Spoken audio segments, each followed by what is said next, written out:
All right. Welcome back. So let's continue our discussion, but now we're going to take a look at something we call the squeeze theorem, or sometimes called the sandwich theorem. The squeeze theorem is a simple theorem that lets us find the limit of an unknown function if we know it is sandwiched between two known other functions. For example, let f of x be some unknown function. We don't know what it is. We know that it's between the graph of sine of x and cosine of x on the domain negative pi over 4 to pi over 4.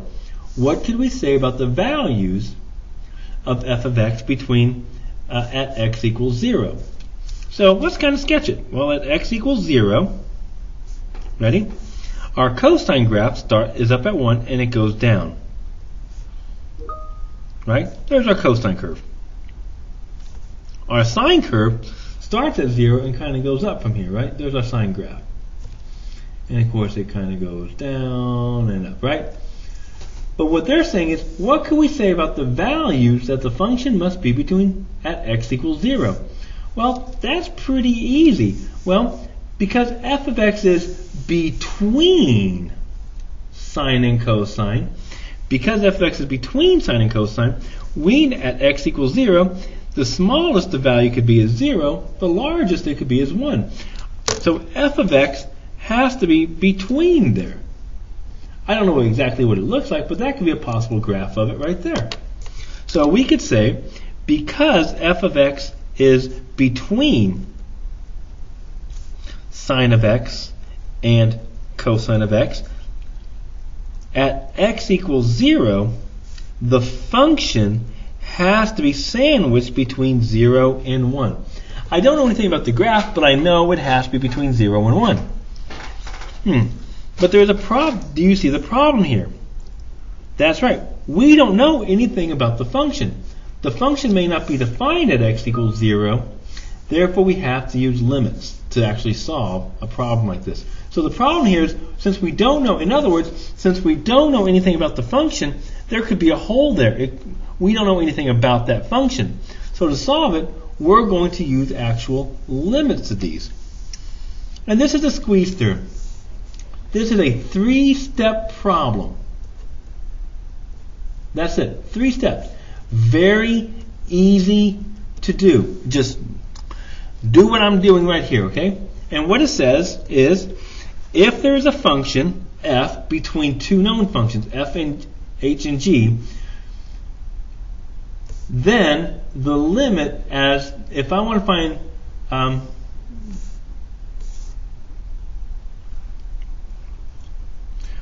if I know that the limit as h approaches L, a number, and g approaches a number, then I know from the squeeze theorem that the unknown function also has to approach our known number L. In other words, if, all this is saying is if f is between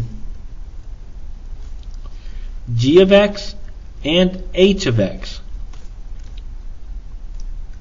and if g of x and h of x meet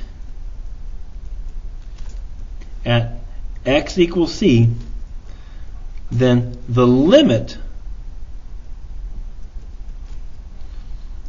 of f of x meets 2. Of f of x meets at the same point.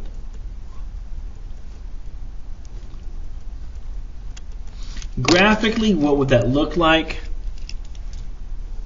Let's say at x equals c, we have some function here, g of x, and we have some other unknown function, another function, h of x.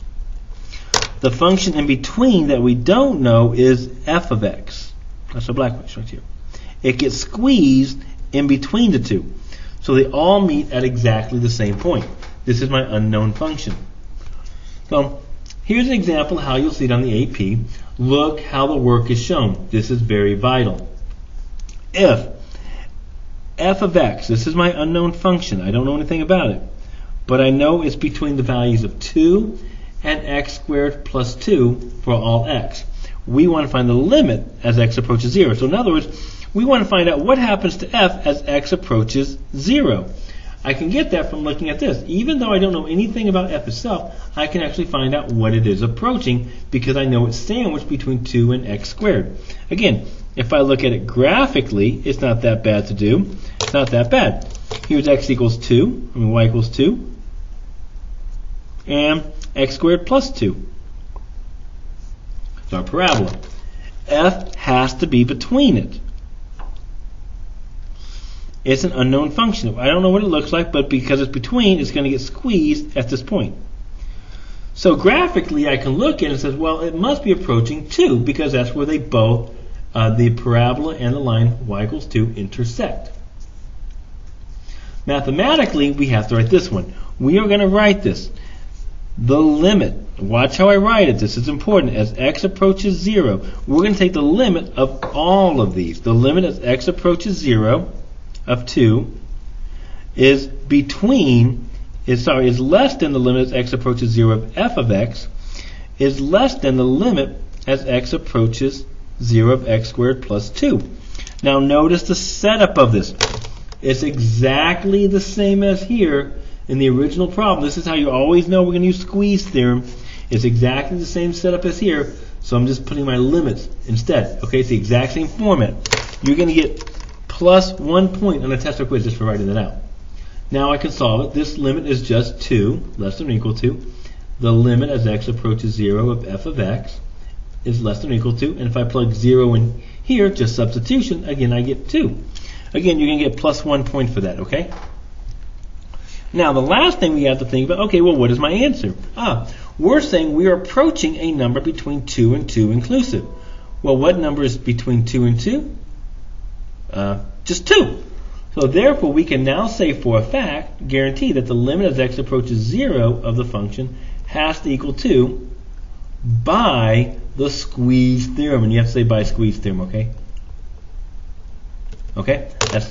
And there it is. That would be your answer. And you would get plus 1 for this. So this is a 3-point question. Most people miss it because, one, they don't show the correct format. Format's very important for this. And not right format, you get it wrong. Follow the format throughout and write out your answer with squeeze theorem. If you don't forget put the squeeze theorem, you do lose a point there. All right. Well, that's all of our notes for today. If you have any questions, let me know. Bye.